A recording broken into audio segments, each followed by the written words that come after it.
আসসালামু আলাইকুম। আজকে আমরা সাধারণ গণিত অধ্যায় ১-এর বাস্তব সংখ্যা যে অধ্যায়, এই অধ্যায়ের সংখ্যার যে প্রকারভেদগুলো আছে, প্রকারভেদগুলো সম্পর্কে একটু জানবো। ছোট্ট একটা ক্লাস, এটুকু একটু মনোযোগ সহকারে যদি করো, তাহলে প্রকারভেদগুলোর প্রত্যেকটা বিষয় সম্পর্কে একটা ক্লিয়ার ধারণা আসবে আশা করি। খেয়াল করে দেখি। আমরা প্রতিনিয়ত যে সংখ্যাগুলোর সাথে মূলত পরিচিত থাকি, যেমন তোমার ক্লাসের রোল সংখ্যা, তারপর হচ্ছে তোমার পছন্দের প্লেয়ারের জার্সি নাম্বার, তোমার জন্ম তারিখ, আজকের তারিখ, কালকের তারিখ, এই যে সংখ্যাগুলোর সাথে পরিচিত আছে, খেয়াল করে দেখো তো এই সংখ্যাগুলো এমন হয় 2, 5, 10, ধরলাম যে 13, 7। একটু খেয়াল করে দেখো এই সবগুলো সংখ্যা আমরা প্রতিনিয়ত যে সংখ্যাগুলোর সাথে মূলত ওতপ্রোতভাবে জড়িত, এই সবগুলো সংখ্যা হচ্ছে আমার পজিটিভ সংখ্যা। তো এই সংখ্যাগুলোকে আমরা কি বলি? এগুলোকে বলা হয় ধনাত্মক স্বাভাবিক সংখ্যা। ওকে, এই সংখ্যাটা ১ থেকে শুরু করে ১ কোটি, ২ কোটি, ৩ কোটি, ৪ কোটি, যত দূরে যাব না কেন, পুরোটাকেই কি বলা হবে? ধনাত্মক স্বাভাবিক সংখ্যা। ঠিক এর বাইরে, যেমন কারো রোল নাম্বার কিন্তু -1 অথবা -2 হয় না। হ্যাঁ, কারো জার্সি নাম্বার কিন্তু -10 হয় না। তুমি রিক্সা ভাড়া দিতে গেলে যখন রিক্সা ভাড়া দাও, সেটা কিন্তু -40 টাকা হয় না। এই যে মাইনাস যে সংখ্যাগুলো, এই সংখ্যাগুলোকে আমরা তাহলে কি সংখ্যা বলি? এগুলোকে আমরা বলি ঋণাত্মক সংখ্যা। এগুলোকে বলি ঋণাত্মক সংখ্যা। ওকে, ক্লিয়ার?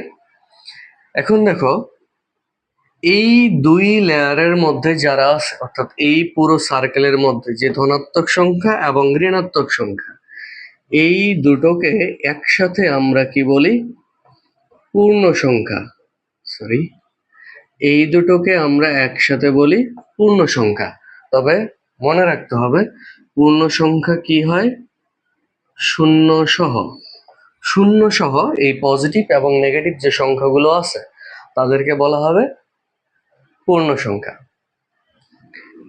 শূন্য যদি আমার পজিটিভ সংখ্যার সাথে থাকে, যেমন 0, 1, 2, 3, 4, আমরা যদি এভাবে কাউন্ট করতে থাকি, তাহলে এই সংখ্যাটাকে বলা হবে অঋণাত্মক সংখ্যা। কি সংখ্যা? অঋণাত্মক সংখ্যা। আবার যদি এই সংখ্যাটা অর্থাৎ শূন্য নেগেটিভ সংখ্যার সাথে থাকে, -4, মাইনাস সাথে থাকে, তখন তাকে বলা হয় কি? তখন তাকে আমরা বলি অধনাত্মক সংখ্যা।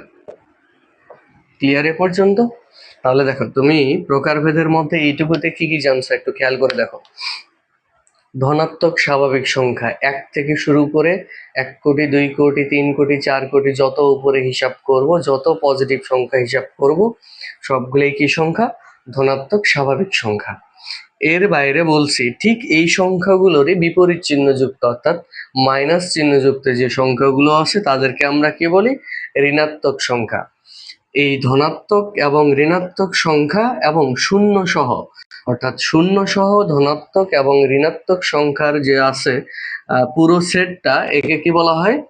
পূর্ণ সংখ্যা। আচ্ছা, যদি শূন্য ধনাত্মক সংখ্যার সাথে থাকে, তাহলে তাকে বলবো অঋণাত্মক সংখ্যা। যদি শূন্য নেগেটিভ সংখ্যার সাথে থাকে, তখন তাকে বলবো অধনাত্মক সংখ্যা। ক্লিয়ার? এবার দেখো, আমরা এছাড়া আরো কতগুলো সংখ্যার সাথে পরিচিত আছি, যেমন হচ্ছে 3/2, 1/1.5, আবার 15/20, অথবা ধরে নাও যে 0.63, উভয়ের উপর পৌনঃপুনিক। এই যে পৌনঃপুনিক, এই পৌনঃপুনিকটা নিয়ে এখন আমি ডিটেলস বলতেছি না, পৌনঃপুনিক নিয়ে আমি আর একটা ক্লাস নেব, ওইটাতে ডিটেলস বলে দেবো। আপাতত এইগুলো জেনে রাখি যে 15/20, 3/2, 1.5 এই যে সংখ্যাগুলো আছে, এই সংখ্যাগুলোকে আমরা একসাথে, এদের কি কি নাম, এই সংখ্যাটাকে বলি আমরা এই যে 1.5, একে বলা হয় দশমিক সংখ্যা। এদের সাথে পরিচয় আমাদের অনেক আগে থেকেই। এই যে 3/2, একে আমরা কি বলি, ভগ্নাংশ সংখ্যা। হ্যাঁ, এই যে 0.63 পৌনঃপুনিক, একে আমরা কি বলি, আবৃত দশমিক সংখ্যা।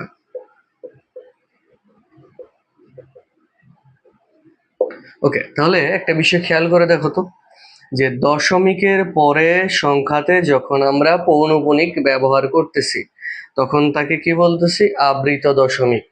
তাহলে দশমিকের পরের সংখ্যায় যদি এই পৌনঃপুনিক না থাকে তাহলে তাকে আমরা কি বলবো, অনাবৃত দশমিক। ওকে, এবার এই তিনটা লেয়ারের মধ্যে যত ধরনের সংখ্যা আসছে, এই 3 লেয়ারের মধ্যে একটু খেয়াল করে দেখো, তুমি এখানের প্রত্যেকটা সংখ্যাকেই ভগ্নাংশ আকারে প্রকাশ করতে পারো। অর্থাৎ এই যে 3/2 নিজে একটা ভগ্নাংশ, 15/20 ভগ্নাংশ। আমরা 2 কে ভগ্নাংশ আকারে লিখতে পারি কিভাবে, যদি 2/1 চিন্তা করি, সেটাও একটা ভগ্নাংশ। আবার এই যে -2 ডিভাইডেড বাই আমরা যদি 1 চিন্তা করি নিচে, সেটাও একটা ভগ্নাংশ। আবৃত দশমিক সংখ্যাকেও ভগ্নাংশে প্রকাশ করা যায়, আমি বলছি এটার ক্লাস আরেকটা নিব, এটাতে ডিটেলস বলবো। 1.5 একেও ভগ্নাংশে প্রকাশ করা যায়, যেমন আমরা এইভাবে লিখতে পারি যে 15/10, এটার মানে কত, 1.5। তাহলে এই প্রত্যেকটা সংখ্যাকেই আমরা ভগ্নাংশে প্রকাশ করতে পারতেছি। তাহলে ভগ্নাংশে যে সকল সংখ্যাকে আমরা মূলত প্রকাশ করতে পারবো বলবো মূলদ সংখ্যা, তাদেরকে বলবো মূলদ সংখ্যা। এই মূলদ সংখ্যা হওয়ার জন্য তিনটা জিনিস মনে রাখবো আমরা, যে মূলদ সংখ্যা হতে গেলে তিনটা বিষয় করতে হবে। এক নম্বর হচ্ছে ওই সংখ্যাটাকে p/q আকারে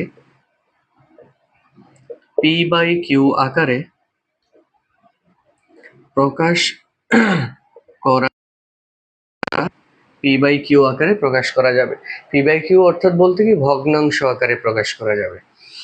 আমরা 2 নম্বর জিনিস যেটা মনে রাখবো সেটা হচ্ছে এই ভগ্নাংশের মধ্যে q যেটা আছে, q not is equal to 0 হবে। অর্থাৎ যে হর আছে, হর কখনো কি হবে না, শূন্য হবে না। তুমি হর পজিটিভ দাও বা নেগেটিভ দাও, যাই দাও না কেন, কিন্তু কখনো কি হবে না, শূন্য হতে পারবে না। 3 নম্বর কথা, এটা হচ্ছে পি এবং কিউ উভয় কি হতে হবে, পূর্ণ সংখ্যা হতে হবে। পি এবং কিউ উভয়কেই পূর্ণ সংখ্যা হতে হবে। যদি পূর্ণ সংখ্যা না হয় তাহলে সেটা মূলদ সংখ্যা হবে না। একটু খেয়াল করে দেখো, যদি আমরা এখানে লিখি √32 ডিভাইডেড বাই √54, এই সংখ্যাটাকে √32, একে বর্গমূল করা যায় না বা রুট করা যায় না।